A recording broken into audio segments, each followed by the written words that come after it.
These 7 tips have saved me hours in Satisfactory when I'm building, and I'm going to show you them right now. And we are going to start off with my most used feature, which is going to be pick block, or the sample feature, which you can do by pressing middle mouse button when looking at a buildable, and it will pull out that schematic and allow you to build it. This cuts out the need to open the build menu and then find the specific item that you want to build. So if you can see it and it's nice and close, you can just look at it, pick block, get that schematic instantly, and it save you tons of time. Now, this doesn't sound like it's going to save you a ton of time when it only saves you a few seconds per, but when you're constantly switching between buildables, it really stacks up. And this also goes for blueprints. So when you go into the dismantle mode and you switch to a blueprint mode, you can highlight a blueprint and again sample that blueprint and then go and build that blueprint.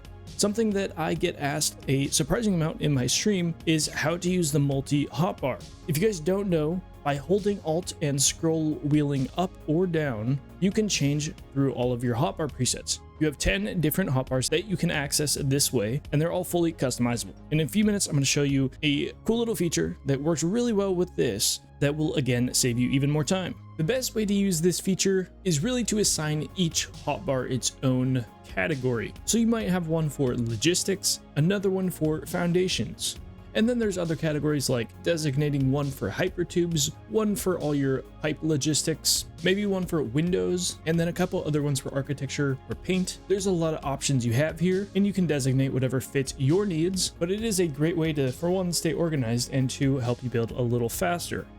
One of the most hidden features that a lot of people don't know is a second variation of selecting items. The game tells you that you can press E to cycle through buildable options within the category that you're building, but you can also hold E for radial. Now, this kind of sounds like a lateral move, but if you are building something like a belt and you have a Mark 1 and you need to get to a Mark 5, you would have to cycle through like 5 times to get to that Mark 5, where you could just hold E instead and select the Mark 5.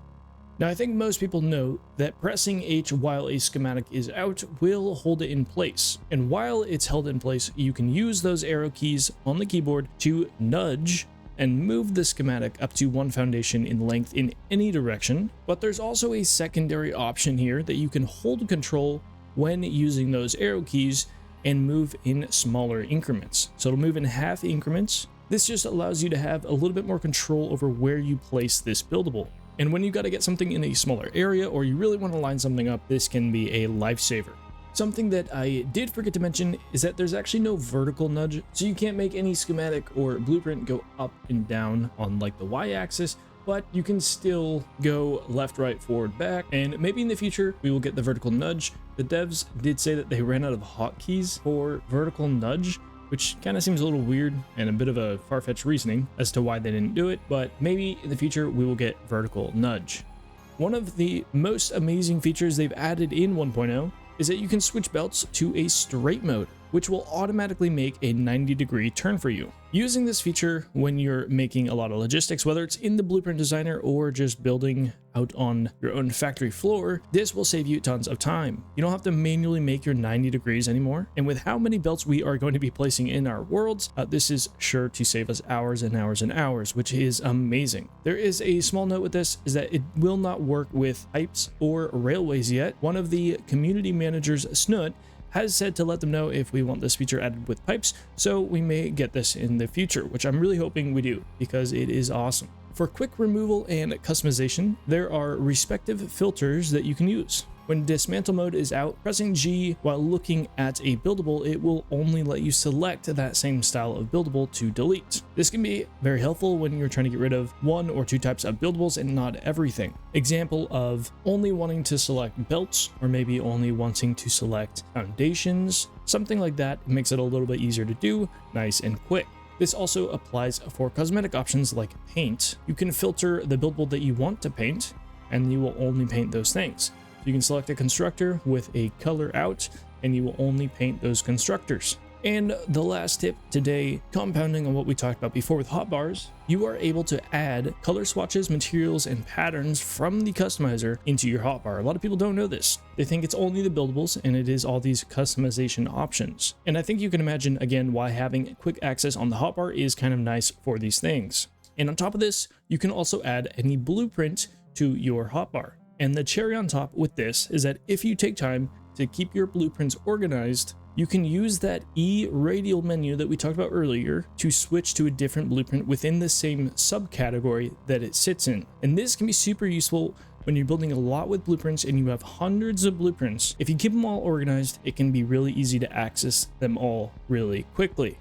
And that is about all the tips that I have for this video. If you guys want a specific video on blueprints or anything else with factory building, designing, or production, let me know down below. In the past, we've done a lot of designing videos and I do plan to continue them to some extent. So again, just let me know. And if there's a feature that you probably use a lot as well and you think I should have included it, let me know down below. And something I do want to note is that starting with our episode 3 of Let's Play, which will be out pretty soon, I will be uploading all the blueprints that we use on the save file to Patreon as per usual, along with save file checkpoints every month, so you guys can kind of follow along if you so wish. But that is about it for me. I don't need to yap too much longer. If you guys want to catch any of the builds we do live, I do stream on Twitch, and here in a little while we will go back to multi-streaming to YouTube as well. So if you want to give me a follow over there so you can keep track of the streams, feel free to do so. Link will be in the description. And make sure to join the Discord. You can post your own builds if you so wish, and you'll get notified for any community stuff happening over there.